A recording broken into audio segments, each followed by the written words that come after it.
Hello students, I hope all of you will be enjoying your holidays during this lockdown. Today, as this is our first class, I am going to take functions in Python. Actually, the book that we have prescribed, which is Computer Science with Python, written by Sumita Arora. The first two chapters of this book actually contains the material from our 11th class only. The first two chapters are a complete revision of the aspects that we have already studied in our 11th class. Now I am going to take from chapter number 3, which is functions in Python. So, what is a function? Let us discuss about functions. As you can see on your screen, that a function is nothing but a group of statements that actually is written to perform a specific task. So till now we have used some functions in our earlier 11th class programs like print, range, len. These all functions are known as library functions or built-in functions. Because we only need to know about the working of these functions, how they work, we do not need to bother about the coding, how these functions are working, what is the code of these functions. The code has already been written by the creators of Python. So library functions are easier to use because we do not have to think about the code of the functions. But the question arises whether we can write our own functions. So the answer is yes, we can write our own functions which are known as user defined functions. So when a problem is too large, it is beneficial to break it into several smaller parts, and each part will act as a function. So it becomes easier to trace problems using this approach when a program is divided into several modules, and for handling each and every module we have a function. So in this way functions actually provide us the reusability of code. Simply means that write once and use as many times as we need. Let us move to the next section, how a function is defined. So as we have already studied that while using variables in our program, we have to give some names to our variables. In the same manner, for defining a function, the function should have a name, and the name should be according to the rules which we have already studied in our class 11th. And just to remind these rules for naming variables as well as now in case of functions also, that the keywords should not be used as the names which we are giving to any function. Keywords, I think all of you know that the words which have their meanings reserved in the language. Spaces are not allowed, only alphabets, digits, and underscores are allowed. Though alphabets and digits are allowed, but a function name should not start with a digit. Uppercase and lowercase characters are treated differently in the sense कि if you have written a function name with a capital letter, then you should always use the capital letter for that. Any difference in the name in the case of the function's name will result into an error. Now here you can see the syntax for defining a function. DEF keyword. Keyword DEF is used to define a function, followed by the name of the function, and then followed by a parenthesis, a pair of parentheses, which contains some arguments. Arguments are nothing but the values which may be passed to the function. Not every time it is necessary that a function has some arguments. The parenthesis may be blank also. Then, after writing the first line, which is known as the header of the function, we will write the statements inside that function. So statements inside a function will be at the same intent level. So intent level is quite important, as the change in the intent level will decide whether a function is inside the function's definition or not. The last statement, which is return value, is written here. A function may or may not return a value depending on the situation. So we will go in further details about the return statement later. So a function definition is quite simple to write. DEF is the keyword for the same. Now some facts about the functions are: whenever we define a function, only the definition will not make sure that a function will work. For a function to work, we need to call that function. So whenever a function is called, it is called through a calling statement, and we say that we are calling that function. Whenever a function is called, the control is shifted from the function call statement to the function definition, and then this function executes, and after completion of the execution of that function, the control returns back to the line following the function call statement. So every function which is used must be defined before it is used, and generally we write all the functions at the very beginning of our programs. Our programs may have more than one user defined functions written, so they must be defined all above the program. Now, when we have a basic idea of how to define a function, let us try to write a very simple function that prints hello all on the screen. So here you can see in green, I have defined a function with the name my first function. My first function, this is the function's name, followed by a blank pair of parentheses. This function's definition contains only one statement, which is print hello all. This definition creates a function with the name my first function, and whenever this function will be called using its name, it will print hello all. Now the question is how we can call a function. The answer is very simple. You can simply call a function by writing its name followed by a pair of parentheses, and if the function requires any arguments, then we must pass the arguments also. So on the bottom, the line written here is a function call statement, my first function. You can see on your screens. Now about arguments. Information to a function can be passed through arguments, which are declared inside function name within the parenthesis.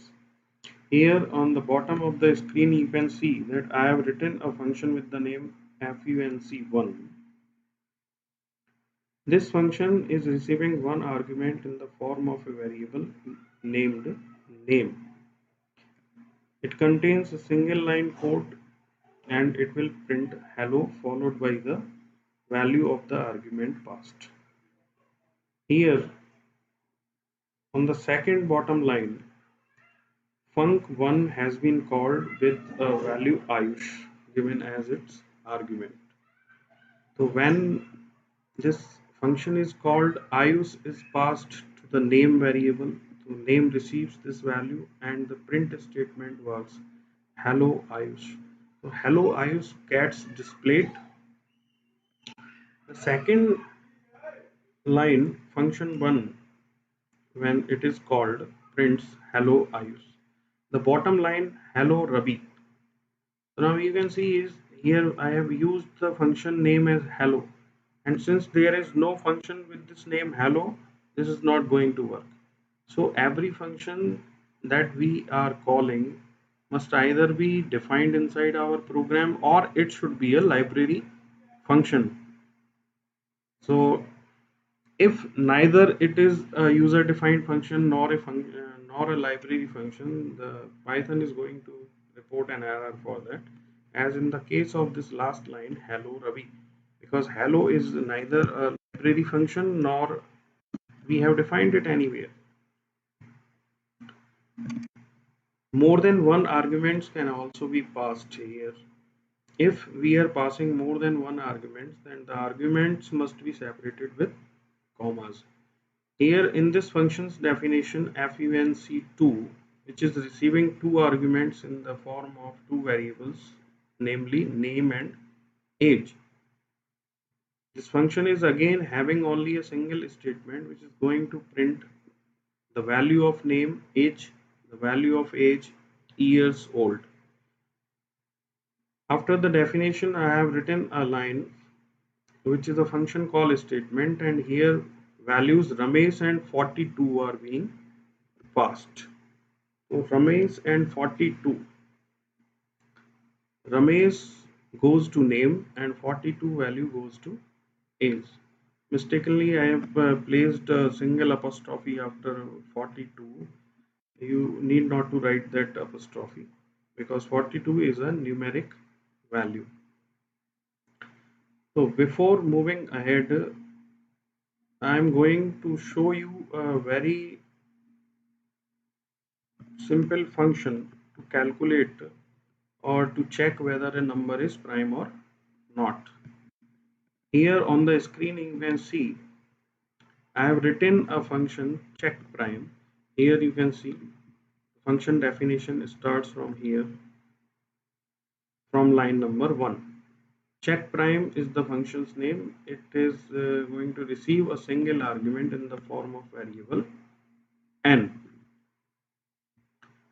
So from line number 2 to line number 9 here up to this line here, I have used the concept of checking whether a number is prime or not. As I think you all know about how to check whether a number is prime or not. It is a class 11th question. We have already done these type of problems earlier in our 11th classes. So the concept I have used is to count the number of factors of the value n. We all know that a number is said to be a prime number if it has exactly two factors, one and the number itself.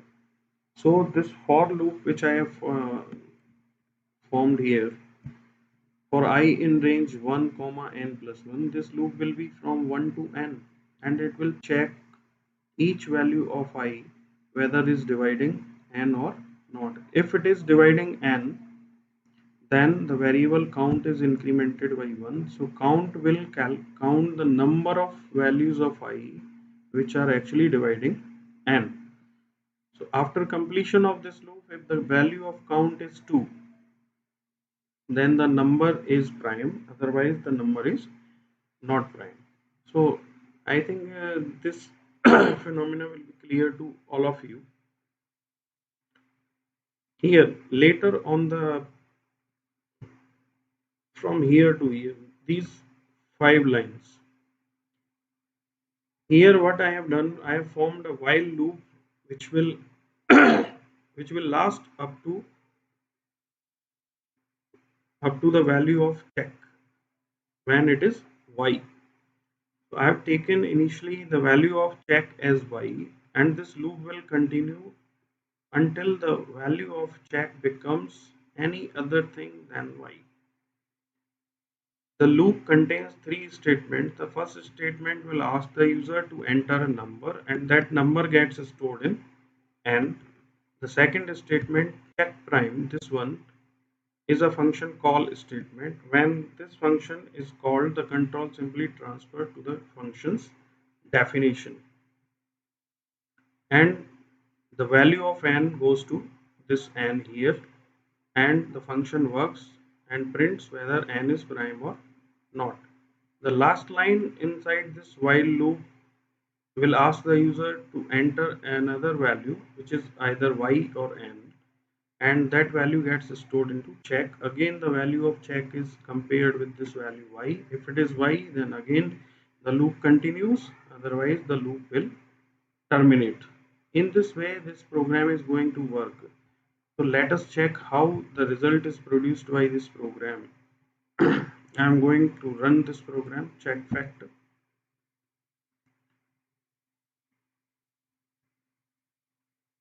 Okay, now this is the screen, output screen. Here it is asking a number. I have inputted a value 5 and pressed enter key, and you can see here on the screen that 5 is prime is the result.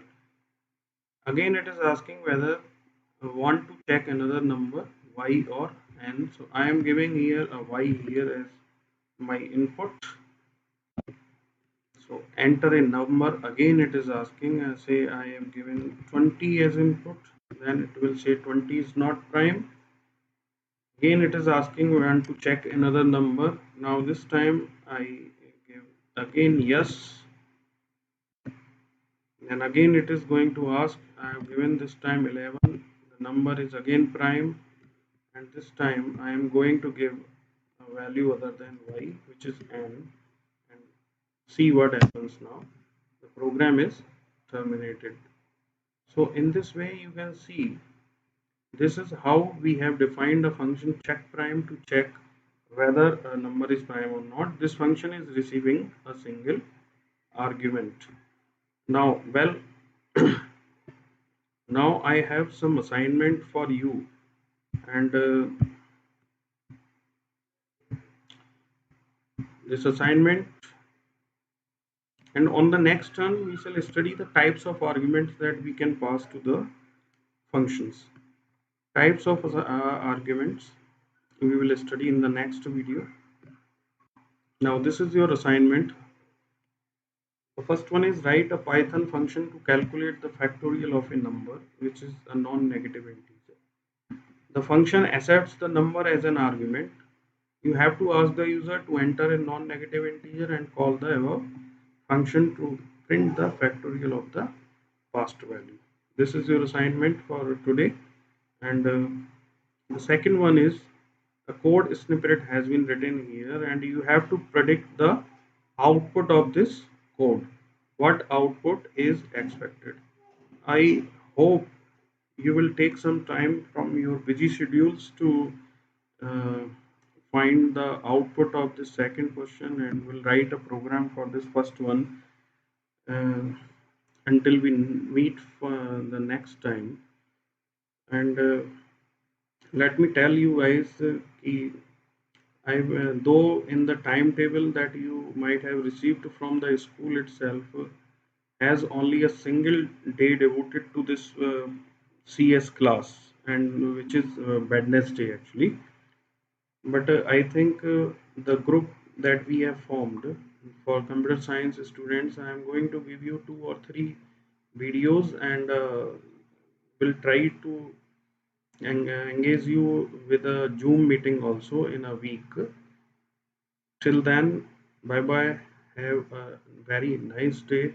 Stay healthy, stay safe at your homes, and devote some time for these problems which I have given you. Thank you very much. Bye bye.